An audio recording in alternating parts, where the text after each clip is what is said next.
গতকাল গভীর রাতে রাজনৈতিক প্রতিহিংসার জেরে সিপিআইএমের কমলপুর মহকুমা কমিটির সদস্য তথা সিআইটিইউ মহকুমা সম্পাদক দেবাশিস দাসের বাড়ি লক্ষ্য করে ভয়াবহ অগ্নিসংযোগের অভিযোগ উঠল বিজেপির আশ্রিত দুষ্কৃতীদের বিরুদ্ধে। এই ঘটনার জেরে দেবাশিস দাসের বাড়ি এবং তার সমস্ত আসবাবপত্র সহ যাবতীয় নথিপত্র সম্পূর্ণ ভস্মীভূত হয়ে গেছে। এ বর্বরোচিত ঘটনার খবর ছড়িয়ে পড়তেই এলাকায় তীব্র চাঞ্চল্য ও উত্তেজনার সৃষ্টি হয়। এই আক্রান্ত নেতার বাড়িতে অগ্নিসংযোগের প্রতিবাদে এবং দোষীদের অবিলম্বে গ্রেফতারের দাবিতে আজ বিকেলে চানকাপ এলাকায় সিপিআইএমের পক্ষ থেকে এক জোরালো প্রতিবাদ মিছিল সংঘটিত করা হয়। মিছিলে অংশ নেওয়া কর্মী ও সমর্থকরা দুষ্কৃতী তাণ্ডবের বিরুদ্ধে তীব্র স্লোগান তুলে রাজপথে নেমে বিক্ষোভ প্রদর্শন করেন। মিছিল শেষে চানকাপ এলাকায় গুরুত্বপূর্ণ রাস্তা অবরোধ করে বিক্ষোভকারীরা দীর্ঘক্ষণ অবস্থান করেন। আন্দোলনকারীদের অভিযোগ, রাজ্যে বিরোধীদের কণ্ঠরোধ করতে বিজেপি আশ্রিত দুষ্কৃতীরা পরিকল্পিতভাবে এ ধরনের ধ্বংসাত্মক কাজের আশ্রয় নিচ্ছে। দ্রুত অভিযুক্তদের গ্রেফতার করা না হলে আগামী দিনে আরও বৃহত্তর আন্দোলনের হুঁশিয়ারি দিয়েছেন স্থানীয় নেতৃত্ব। রাস্তা অবরোধের জেরে বেশ কিছুক্ষণের জন্য যান চলাচল ব্যাহত হয়। এলাকায় পুলিশ মোতায়েন করা হয়েছে পরিস্থিতি নিয়ন্ত্রণে রাখার জন্য। তবে এই ঘটনাকে কেন্দ্র করে রাজনৈতিক উত্তাপ এখন তুঙ্গে। পড়াশোনা করছিল, হঠাৎ দেখে আগুন, তখন বাড়ির সকলকে চিৎকার দিয়ে ঘুম থেকে তুলে ভয়াবহ অগ্নিকাণ্ড চাক্ষুষ করেন। সঙ্গে সঙ্গে তারা ঘর থেকে বেরিয়ে পড়েন। ঘরের সমস্ত জিনিসপত্র ধ্বংস হয়ে গেছে। দেবাশিস দাস ছাত্র আন্দোলন থেকে যুব আন্দোলন, শ্রমিক আন্দোলনের নেতৃত্ব দিয়েছেন। 1989 সালের গ্রাজুয়েট। এই সময় থেকেই শিক্ষিত ছেলে, ছাত্র যুব আন্দোলন করে শ্রমিক আন্দোলনের নেতৃত্ব দিয়েছেন।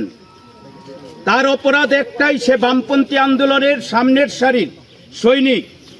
তার জন্য 2018 সালে সরকার পরিবর্তনের পর তার বাড়িতে পরপর 4 বার আক্রমণ হয়। তাকে শারীরিকভাবে আক্রমণ করা হয়। গতকাল রাতে তার সব কিছু তিলে তিলে তৈরি করা সব কিছু ধ্বংস করে দেয়।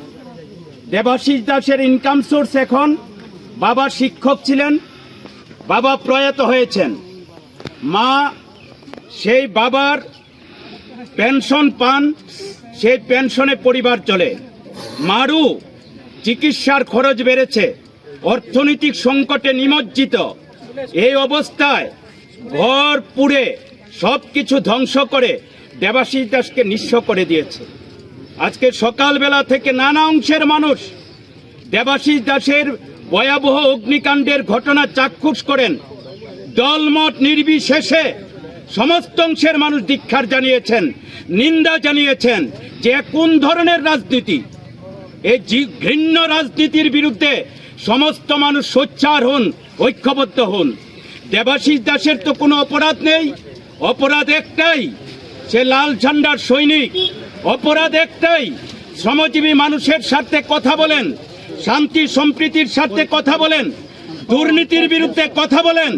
তাই দেবাশিস দাসের বাড়িঘর পুড়িয়ে ধ্বংস করে দেওয়া হয়েছে।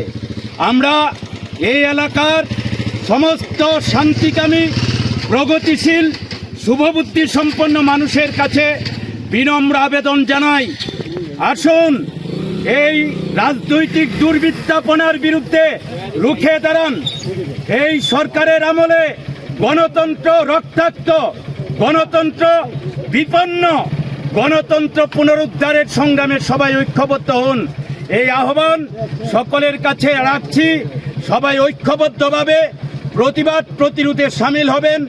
তাই আজকে যারা এই রাস্তা রুখো আন্দোলনের কর্মসূচিতে, প্রতিবাদ কর্মসূচিতে অংশগ্রহণ করেছেন, তাদেরকে লাল সালাম জানিয়ে আমি আমার কথা বলা শেষ করলাম। রিপোর্ট সংবাদ প্রতীক্ষা।